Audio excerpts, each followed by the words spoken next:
Good morning. This is Chloe Papadakis, and this is today's Quiet Echo. There is a man at our Saturday market who sells eggs out of the back of a truck older than I am. Brown ones, blue ones, speckled ones, all in cartons he has plainly used a good many times before. His name is written out on a scrap of cardboard in marker. Now, I have bought eggs from this man for 3 years. And somewhere in the second year, I finally learned his name is Ray. And the blue ones come from a hen his granddaughter named Agnes. And here is a thing I realized, standing there one Saturday with my carton of eggs. I cannot tell you the name of a single person who had anything at all to do with the eggs I buy at the grocery store. There is no name. There is barely even a person.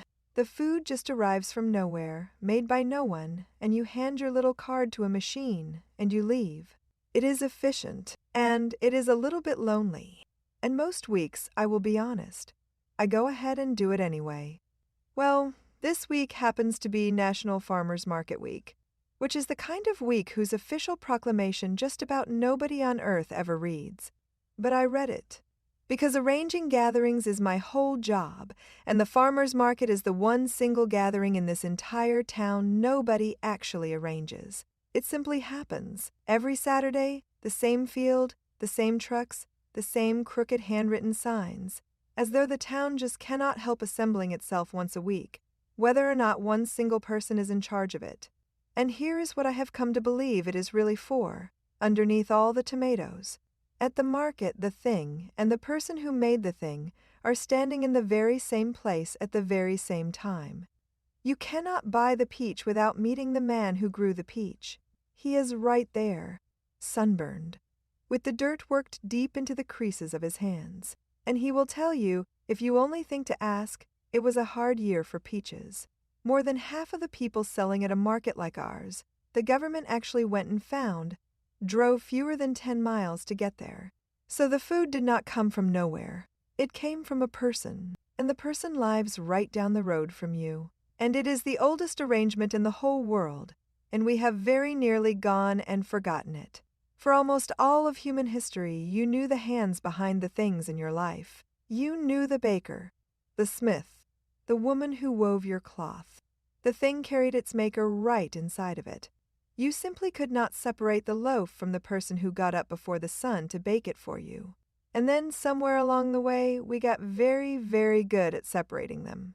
Until the loaf came from a factory, and the maker just vanished clean out of sight, and we called the whole thing progress. And I will tell you, in most ways, it truly was. But something quiet got lost in the trade. Because a thing with no maker is only an object. But a thing with a maker is a small relationship you can hold right there in your hand. Now, people will sometimes complain the market is slower. You have to talk to somebody. You cannot simply grab your things and go. Ray is going to ask about your mother. The tomato woman is going to press the ugly one into your hands because it tastes better, and she is right about it. But all of the friction, all the having to speak, all the learning of names, is not the market failing to be a store. It is the market succeeding at being the one thing a store can never be. It is a place where you get to be a neighbor instead of a transaction. Now, I plan gatherings for my living, so let me let you in on one little secret of the trade. The very best ones are barely planned at all. You set out the chairs and the lemonade, and then you get yourself out of the way. And you let people go and do the thing people have always done, which is to find one another. And the market is the purest version of it I have ever seen. Nobody at all is in charge of the fellowship. It just grows up between the stalls, like a friendly weed you are glad to see. And here is a small thing the market has given me, the one I did not expect. My little girl thinks food grows at a market. She does not yet know about the other kind, the wrapped and stacked and nameless kind. To her, a tomato is a thing a smiling woman hands you after you say good morning. An egg is something Ray gives you from Agnes. I know the day is coming when she learns the anonymous version, the barcode and the bright cold aisle. But she will have known the true one first. She will know, somewhere down deep, how a real person stands behind a real thing. And I cannot think of much I would rather hand down to her. So this week, Go on down to the market. Not only to shop, though by all means, please do shop. Go to be met. Buy the ugly tomato. Learn just one single name. Ask the hard year question, and then stay right there for the whole answer. It is going to take you longer than the grocery store ever would. And the longer, I promise you, is the entire point. Ray, if by some strange chance you are listening to this, the blue ones are the finest eggs in the county. You tell Agnes I said so. The front porch is open. Whose name did you learn at the market, and what do they make? Come and tell us. And if we get something wrong, tell us, and we will run the correction. The readers of the Cedar Valley News are gathering to share their stories and keep company with respect and no party lines. Come sit with us. I will put the link in the show notes. This is Chloe Papadakis, your host for today's Quiet Echo. Thanks for listening. Quiet Echo is part of the fictional Cedar Valley News series, written by Evan Swenson, publisher, and Claude Marshall. A developmental editor.